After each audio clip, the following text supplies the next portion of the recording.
So, to see how he nourishes all of the rest of mankind, we're going to look at the resurrection of Lazarus. This is a brilliant example of what Jesus came for beyond the calling of his disciples. It's going to expand our comprehension of Jesus as the life.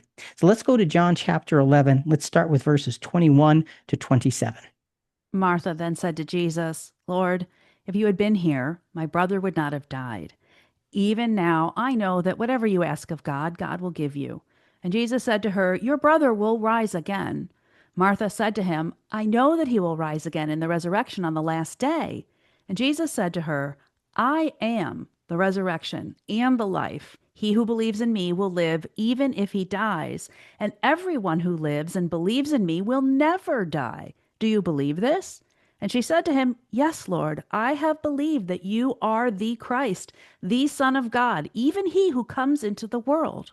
So you can see Martha, in the midst of this tragedy, had very strong, sure faith in what the gospel message was all about.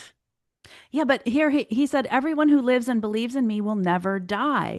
Well, you and I believe in Jesus, Rick, and I Yep. know for sure there will be a time when we will die. So what did he mean here? Is there a piece of our soul that lives forever? No, no, no, no, no, no. Let's reread that verse. Let's look at it as a complete sentence and not break it into pieces. It's really easy Okay. to break into pieces. So in verse 25, he says, I'm the resurrection and life. He who believes in me will live even if he dies. So he's making a statement. You'll believe in me, you'll live even if you die. Lazarus was dead at this point. And everyone who lives, because he said he would live in the previous verse, so he's the previous part of the sentence, rather. So everyone who lives, because you'll live even if you die, after death won't die. So what he's saying is not only will you live, but there will be eternal life after death. That's what he's saying. So he's not cutting death out of the picture in the second part of that sentence. He's saying that that's the result. It's eternal life after death. Okay, let me just read. He who believes in me will live even if he dies, and everyone who lives and believes in me later in the kingdom will never die. Right. Okay, Exactly. That's that exactly makes what he's sense. saying. So now Jesus is going to demonstrate what being the resurrection and the life will look like. Now it gets really dramatic. And incidentally, after this event, the raising of Lazarus, that's when the Pharisees said, we have to get him killed.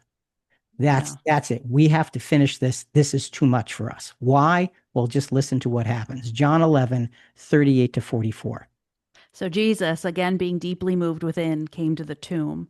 Now it was a cave, and a stone was lying against it. And Jesus said, Remove the stone. Martha, the sister of the deceased, said to him, Lord, by this time there'll be a stench, for he's been dead for 4 days. And Jesus said to her, did I not say to you that if you believe, you will see the glory of God? Now, previously he said, Do you believe that I am the resurrection and life? She did not apply that to that moment. She Oh, applied that to, yes, I know that in the future every man will be raised from the dead because that's what you've taught us. yeah. He is telling her, I'm going to show you what that will look like right now, what it will look like for later. So, what happens? Let's continue. So they removed the stone. Then Jesus raised his eyes and said, Father, I thank you that you have heard me. I knew that you always hear me, but because of the people standing around, I said it so that they may believe that you sent me.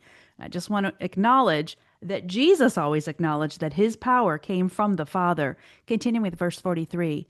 When he had said these things, he cried out in a loud voice, Lazarus, come forth.